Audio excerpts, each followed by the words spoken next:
આપણા માટે ખુશીની વાત છે કે બીજી રિજિયોનલ વાઇબ્રન્ટ સમિટ એ સૌરાષ્ટ્ર કચ્છ માટે રાજકોટમાં યોજાઈ રહી છે. એથી વધારે ભાગશાળી એ છે કે દેશનું એવું નેતૃત્વ આપણા પોતિકા દેશના અને આપણા ગુજરાતના સપૂત વૈશ્વિક નેતા સમગ્ર વિશ્વ જેના ઉપર નજર રાખીને બેઠું છે કે એ શું બોલે છે, શું કરે છે, એવું શક્તિશાળી દેશ, વિકસિત દેશ 2047નો રોડમેપ બનાવીને દેશને ક્યાં લઈ જવો, કેવી રીતે વિકસિત ભારત કરવું, એમના માટે સતત સેવાવ્રત એવા માનનીય મોદીજી આ વાઇબ્રન્ટ સમિટનું ઉદ્ઘાટન કરવા આવવાના છે.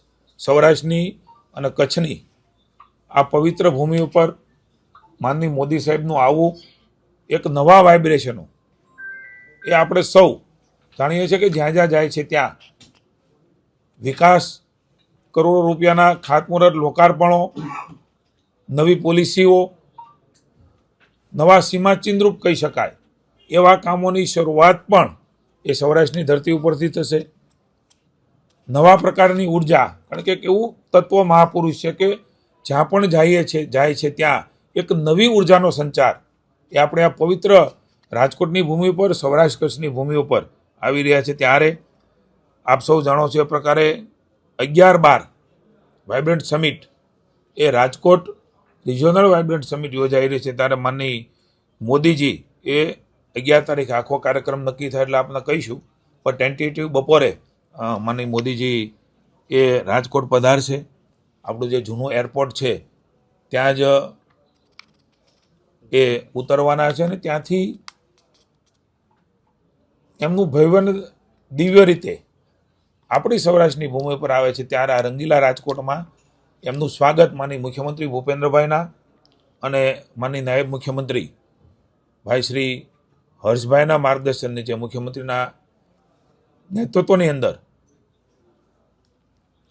એની સ્વાગત માટેની ભારતીય જનતા પાર્ટીના માનનીય જગદીશભાઈ વિશ્વકર્માના માર્ગદર્શન નીચે પાર્ટી, સામાજિક સંસ્થાઓ, જ્ઞાતિ જાતિઓ, અલગ અલગ પ્રકારના શૈક્ષણિક સંસ્થાઓ, જે લોકોએ સૌરાષ્ટ્ર માટે નાનું મોટું કોન્ટ્રીબ્યુશન કર્યું છે એ તમામના માનનીય મોદી સાહેબ આવતા હોય ત્યારે એમને સ્વાગત કરવા માટે થનગની રહ્યા છે. અમારા સૌ માનનીય પદાધિકારીઓને પણ કહી રહ્યા છે કે અમારે મોદી સાહેબનું સ્વાગત કરવું છે. તો એના માટેના એક રોડ શોનું પ્લાનિંગ જે ટેન્ટેટિવ છે એ પણ કરી રહ્યા છીએ.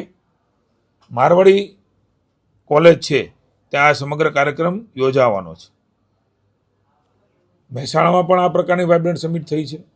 સૌરાષ્ટ્ર ઉપર સ્વાભાવિક રીતના એક વાઇબ્રન્ટ સમિટની અંદર આવા દિગ્ગજ નેતૃત્વ જેણે દેશને દિશા આપી છે એવું મહાન નેતૃત્વ એ વાઇબ્રન્ટ સમિટની અંદર સૌરાષ્ટ્રને કચ્છમાં આવે એ સમગ્ર સૌરાષ્ટ્રને કચ્છ માટે, સમગ્ર ગુજરાત માટે એ ગૌરવશાળી ઘટના છે.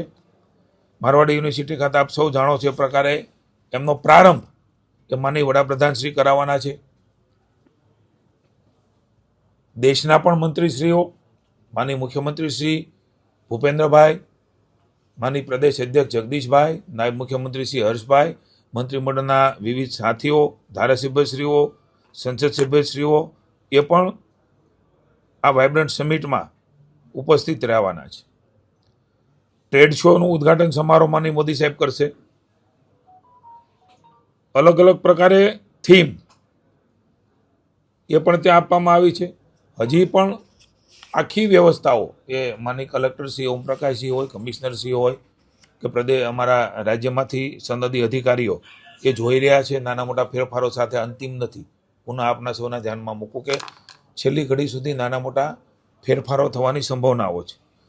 પણ આપણા માટે આનંદની વાત એ છે કે પાર્ટનર કન્ટ્રી તરીકે આપણા સૌરાષ્ટ્ર કચ્છના રિજિયોનલ વાઇબ્રન્ટ સમિટની અંદર Ukraine, Japan, Republic of Korea, Republic of Rwanda જેવા દેશો એ પાર્ટનર કન્ટ્રી તરીકે, રાજ્યમાં તો વાઇબ્રન્ટ સમિટની માનનીય મોદીજી શરૂઆત કરી, પણ એ જ વસ્તુ રિજિયોનલમાં લઈ જવી અને એ જ વસ્તુ જિલ્લાના સેમિનાર થયા છે. આ પ્રકારના જ વાઇબ્રન્ટ સમિટ માટેના સમગ્ર દિવસના સેમિનારો, એમાં એક્સપર્ટો આવે, શું શું સંભાવનાઓ અને તકો એ વિસ્તારમાં રહી છે, એ સંભાગમાં રહી છે, એ ઝોનમાં રહી છે, આ રિજિયોનલમાં રહી છે, એ જ પ્રકારે જિલ્લાની અંદર રહી છે. ખૂબ મોટી ફળશ્રુતિ, કરોડો રૂપિયાના MOU એ સૌપ્રથમવાર જિલ્લા લેવલે થયા છે. અહીંયા પણ એ પ્રકારના MOU થશે, એક્સપર્ટો આવશે, સેમિનારો થશે, એ થીમ ઉપર થશે, સ્વદેશીની થીમ ઉપર, જેમણે દેશને એક મંત્ર આપ્યો છે કે સ્વદેશી અપનાવીને આપણું અર્થતંત્ર મજબૂત થાય, એવા માનનીય મોદીજીને સ્વદેશીની થીમ ઉપર સ્વાગત કરવાની તૈયારી એ સમગ્ર સૌરાષ્ટ્ર, રાજકોટ મહાનગર, રાજકોટ જિલ્લો અને સૌરાષ્ટ્રના જિલ્લાઓ પણ થનગની રહ્યા છે. અત્યાર સુધીમાં કુલ 6,364 જેટલા રજિસ્ટ્રેશન એ થઈ ચૂક્યા છે. 22 દેશો, જેમાં આપણું ભારત પણ આવી જાય છે, વ્યક્તિગત રજિસ્ટ્રેશન આંતરરાષ્ટ્રીય સ્તરના એ આપણા વાઇબ્રન્ટ સમિટમાં મળ્યા છે. આ બહુ મહત્વની સિદ્ધિ એ ભૂપેન્દ્રભાઈના નેતૃત્વની આપણી ભારતીય જનતા પાર્ટીની, અમારી સરકારની કહી શકાય. લગભગ 26,400 ચોરસ મીટરમાં સમગ્ર પ્રદર્શન એ યોજાવાનું છે. એ પણ રિજિયોનલની દ્રષ્ટિએ ખૂબ મોટું છે. મહેસાણાથી પણ એ ફાર બેટર મોટું આ પ્રદર્શની યોજાવાની છે.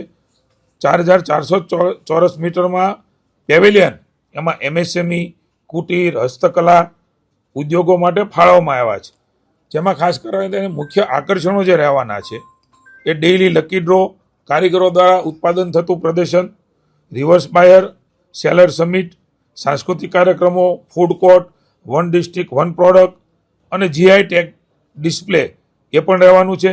DRDO, હાલ Adani group, Tata chemical, Reliance જેવી મોટી સંસ્થાઓ પણ આ જાહેર ક્ષેત્રમાં સહભાગીદાર થવાની છે. આપણા માટે ગૌરવની બાબત છે.